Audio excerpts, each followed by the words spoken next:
इस सफ़र की नई शुरुआत करने वाली और ये इनसे मिले, ये है मेरा भाई ब्रदर सुनील भाई।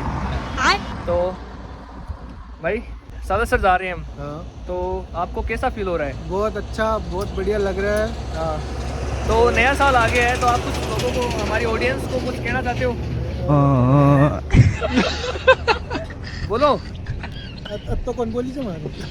सुनो तो। अभी हम यहाँ पे क्यों रुके? अभी यहाँ पे रास्ते में क्यों रुके हैं? ये बताओ। हम यहाँ पे सुसु करने के लिए और चाय वाय पीने के लिए रुके हैं।